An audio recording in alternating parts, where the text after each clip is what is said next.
Well, let me give you some best practices for my personal opinion, which is pay attention to your subject line. So that subject line validation is hugely important, and I would really look at it and try very carefully not to use too much punctuation or use anything that could be construed as a spammy subject line.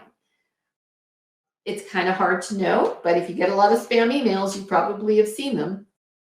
I have seen so many people.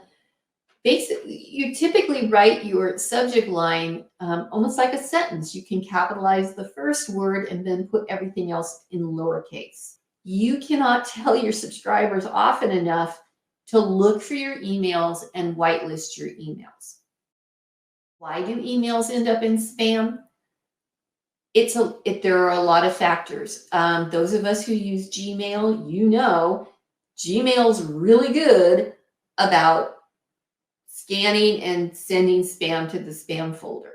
And I occasionally, even though I get emails from people all the time, occasionally I will go into spam and I'll find an email from somebody that I always get an email from. But you can test an email.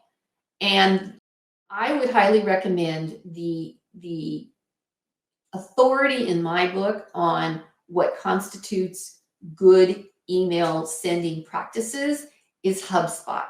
And in this post here, gives you 29 different ways to avoid sending your email and how to improve your deliverability. So again, these are the things that you can do.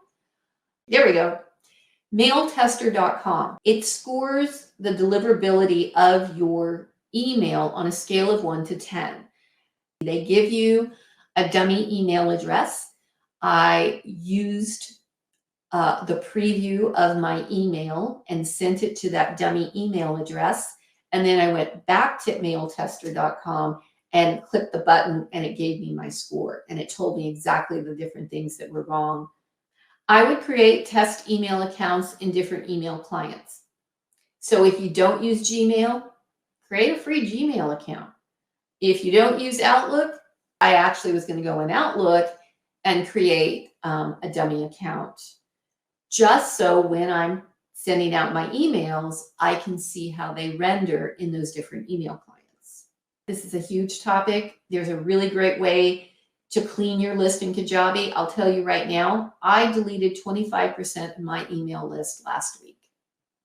That's really hard when you work really hard to build up an email list.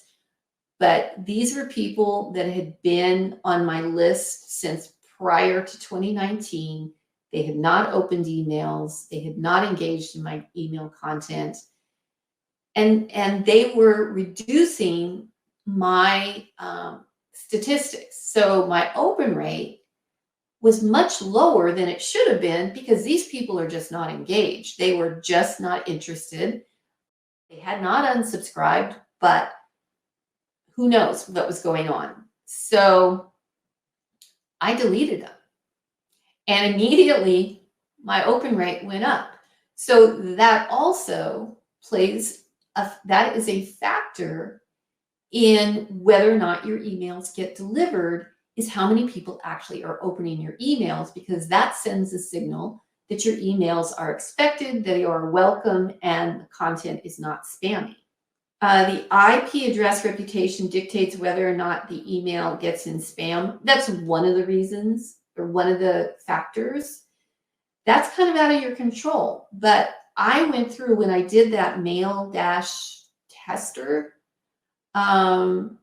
it also showed me that Kajabi's IP address was not blacklisted.